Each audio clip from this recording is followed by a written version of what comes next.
Morning.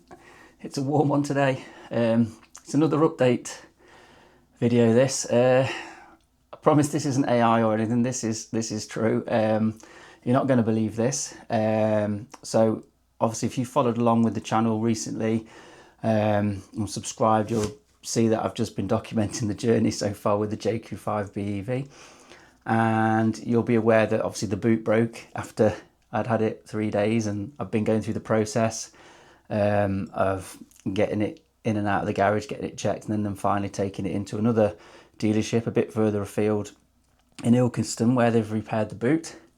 And you'll know in last week's update video I got the car back, and I promise I'm not making this up, but yeah, my wife was out in the car the other morning, and she was just stopped at an island waiting for the vehicles, you know, coming around the island, so she had space to pull off and go off about her business. And unfortunately, a bloke in a Ford Ranger wasn't quite paying attention and ran into the back of the Jaecoo. You know, you couldn't make this up.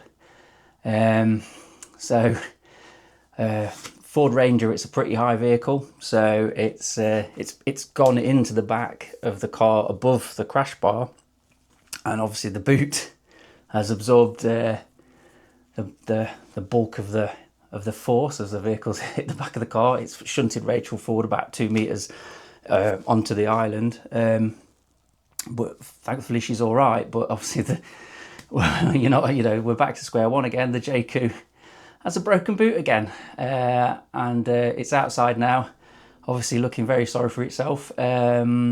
I'm awaiting collection. They're coming next Tuesday, and it's going off to be fixed at some place in Nottingham through the insurance. So I'm going to be without the Jaecoo again. So as I mentioned last week, obviously I was going to do some other videos such as a range test now that it's got warmer, but unfortunately that's all going to have to wait again now. I have no clue what car I'm getting to cover me over, and I have no clue how long the Jaecoo's going to take to repair, because obviously it was in the best part of a month just to get the boot struts changed. So you know, if there is a spare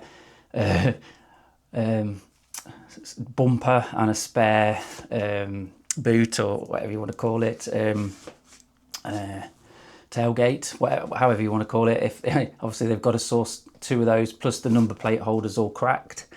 The lights seem to be okay, but yeah, I spoke to the guy at the place who was going to fix it, and he wasn't too sure on how long it was going to take to get the parts. So you know, it could be weeks, could be months. So I'll keep you updated anyway, you know, just to help anybody out who ends up in the same situation, so they've got a better understanding of how long these things take to fix.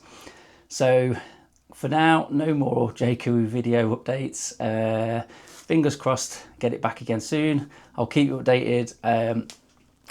I've got a couple of other videos queued up. I'm going to do a look at a couple of hybrid cars as well. I've got a BMW 340 hybrid that we're going to be making a couple of videos on,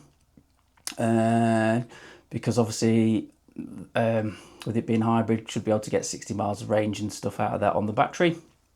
But we're going to be looking at a couple of other cars as well in the meantime, while we wait for the Jaecoo to come back. So you know, if you haven't already, please subscribe. I'll keep you updated on the progress of the Jaecoo, and fingers crossed it's back with us and back on the road really soon. But anyway, thanks for watching. I'll speak to you and keep you updated. See you really soon. Thank you. Bye.